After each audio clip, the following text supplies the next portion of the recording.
सूची में जब ये नाम जोड़ना चालू हो जाएगा तो हम उनका नाम सबसे पहले जोड़ेंगे।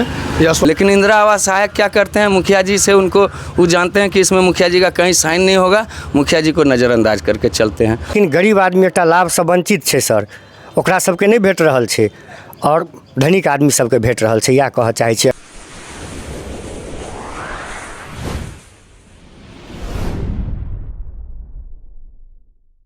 नमस्कार, न्यूज़ ऑन बिहार साथियों का स्वागत करते हैं।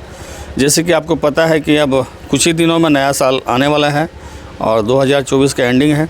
इसी बीच आपको हम कहे हुए थे कि हम लगातार आवास योजना, पीएम आवास योजना का हम लगातार ग्राउंड रिपोर्टिंग कर रहे हैं। तो इसी कड़ी में आज हम डेवहार पंचायत से शुरुआत कर रहे हैं।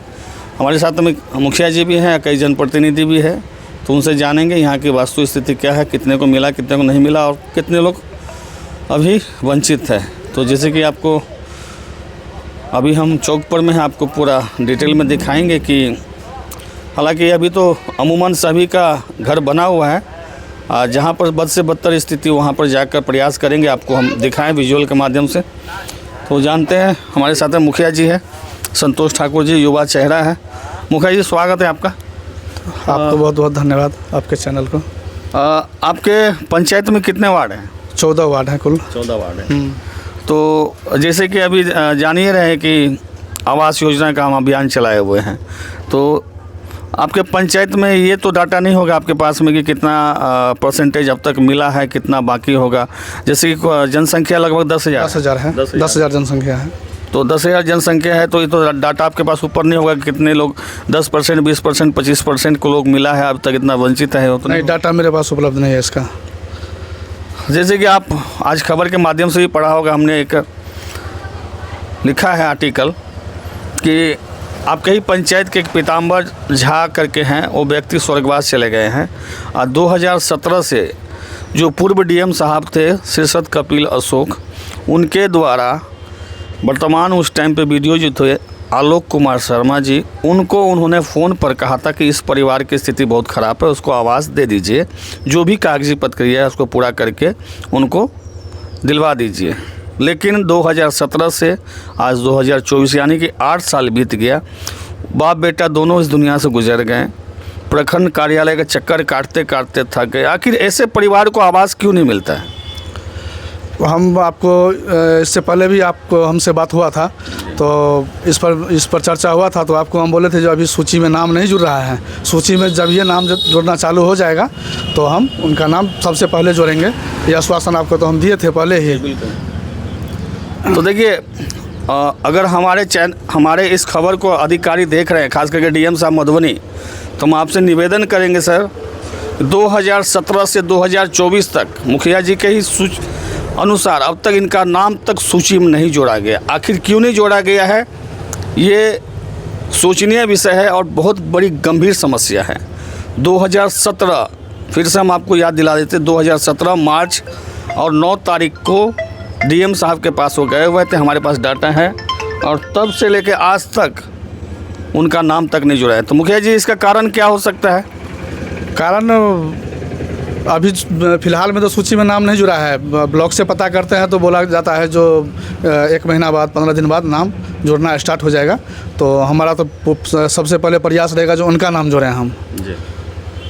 इसके लिए बहुत बहुत धन्यवाद। तो उससे पहले मुखिया जी इनके चाचा जी थे और उनके द्वारा भी पहल नहीं किया गया था, तो मुखिया जी कहते हैं हम प्रयास करेंगे, तो इनके अंदर प्रयास ही करेंगे। लेकिन अभी जो वर्तमान में पर्यवेक्षक है, इतना मतलब उसको अनुभव नहीं है, उनसे हम सूची उपलब्ध करवाने के लिए मांगे तो हमको बोल रहा है वो कि आप वीडियो साहब से हमको परमिशन दिलाइए सूची के लिए।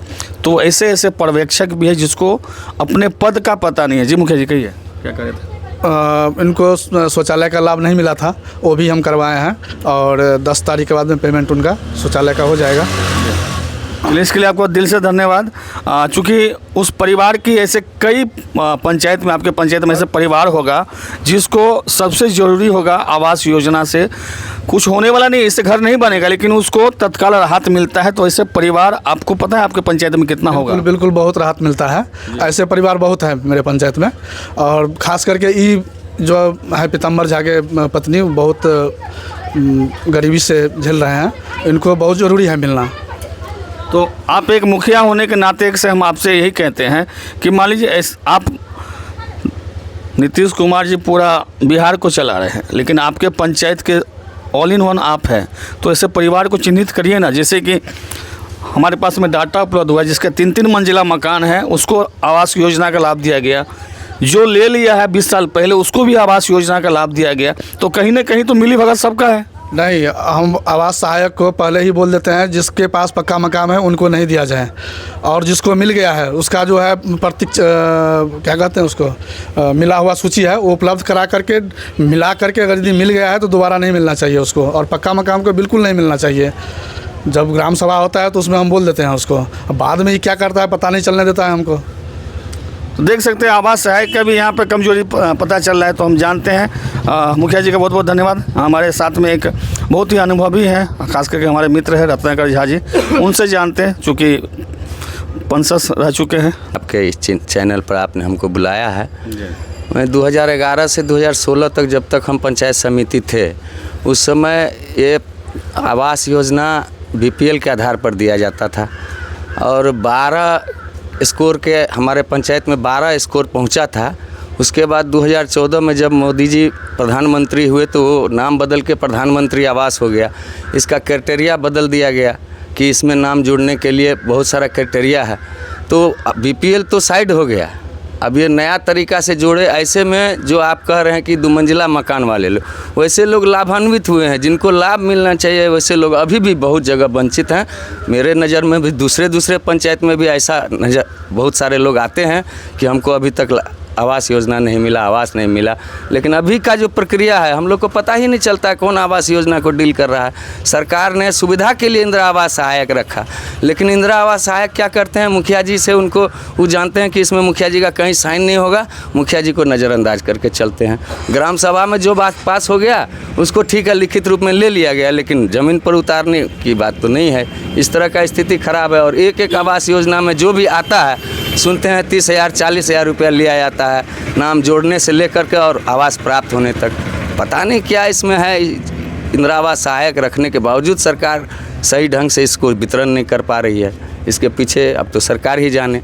मुखिया जी तो बोलबे किए हैं कि हम चाहते हैं कि ज़्यादा से ज़्यादा लोगों को मिले और नीडी को मिले, जो ज़रूरतमंद है वैसे व्यक्ति को मिलना चाहिए। वैसे हमारे गांव के जो पंचायत हैं, गांव हैं, उसमें बहुत सारे लोग ऐसे हैं अपना ज़मीन वगैरह बेच करके घर द्वार बना लिए हैं, लेकिन उनको ज़रूरत है। सरकार को इंदिरा आवास सहायक को ये खोजना चाहिए कि ये मकान बनाए तो कैसे बनाए। अगर इन्होंने ज़मीन बेच करके बनाया है या कर्जा लेकर के महाजन से तब मकान बनाया है तो वैसे लोगों को चिन्हित करके भी उसका लाभ मिलना चाहिए। यही मेरा आपके चैनल के माध्यम से सरकार को कहना है। रत्नाकर जी, हम एक चीज़ पूछते हैं आपसे कि मान लीजिए कि हम आपकी पंचायत की बात नहीं करें, हम पूरे अंदरठारी प्रखंड के 18 पंचायत की बात करें, आज भी ऐसे लोग हैं जिसको एक आवास मिलने से उसके दिल में एक राहत मिलेगी। कई वर्षों तक प्रखंड कार्यालय के चक्कर काट के कई लोग तो सुधार चुके हैं और कई लोग अभी भी हैं जो असमर्थ है जाने में, उन लोगों को नहीं मिलता है, और बाकी जो बिचौलिए के माध्यम से हो उन लोग को प्राप्त हो जाता है। तो उसके लिए क्या करते हैं? इसमें हम जैसे जनप्रतिनिधियों की कमी है। हम लोग अगर अपने अपने वार्ड में वैसे व्यक्ति को चिन्हित करके एक सूची बना करके प्रखंड विकास पदाधिकारी को दिया जाए कि सर आप जो जिस दिन से नाम जुड़ाना चालू होगा ऐसे व्यक्ति को आप जांच करवा करके इसका नाम शामिल करवाएं। इसमें सिर्फ मुखिया जी या जीते हुए मुखिया सरपंच दोषी नहीं हैं, हम लोग भी दोषी हैं उसमें कि ज़रूरतमंद का नाम नहीं जुड़ पाता है जिस कारण वो बार बार चक्कर काट रहा है। आपने कहा पीतम्बर झा जी वाली बात, बहुत अच्छा सवाल उनका बारे में आपने उठाया था। वो व्यक्ति तो सबसे ज़्यादा ज़रूरतमंद थे हमारे पंचायत में, हमारे गांव में, और वो अपने भी स्वर्ग चले गए, उनका पुत्र भी चला गया स्वर्ग सरोज। और उसके बाद DM साहब के यहाँ से सारा आदेश होने के बावजूद भी उस समय में था आलोक शर्मा जी के समय में, आलोक शर्मा जी जो है सो इंदिरा आवास सहायक को दिए कि तुम जांच करके रिपोर्ट दो, उसके बाद उनका स्थानांतरण हो गया, बात फाइल के नीचे चला गया। यही बात है उसमें।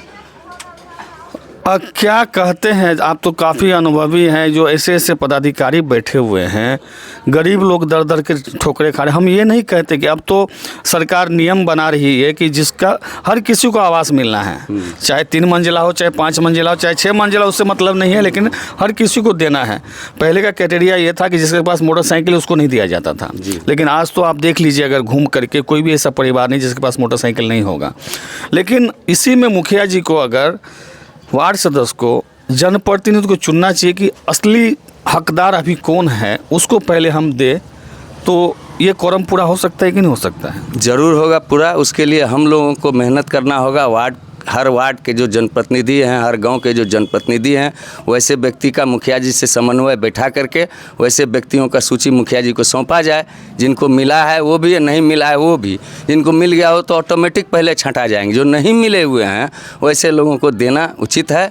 हम लोग आपके माध्यम से सरकार से कहना चाहते हैं कि मकान वाले भी हैं अगर, तो मकान वाले को आप इंक्वायरी करा लीजिए कि ये कैसे मकान बनाया, ज़मीन बेच के बनाया या मजदूरी करके बनाया, वो नीडी है या नहीं। उसका अगर उसका मकान है लेकिन उसका 2 बीघा ज़मीन तो नहीं है, 1 बीघा ज़मीन तो नहीं है, जो वो तो मजदूरी करके ही बनाता है घर, तो उसको भी मिलना चाहिए। इसके लिए हम आपके माध्यम से सरकार को कहना चाहिए, वैसे व्यक्ति का जांच होना चाहिए कि मकान कैसे बनाया, ये ज़मीन बेच के बनाया या इसका बेटा कलेक्टर है या सरकारी नौकरी करता है या कोई व्यापार करता है, अपने आप पता चल जाएगा।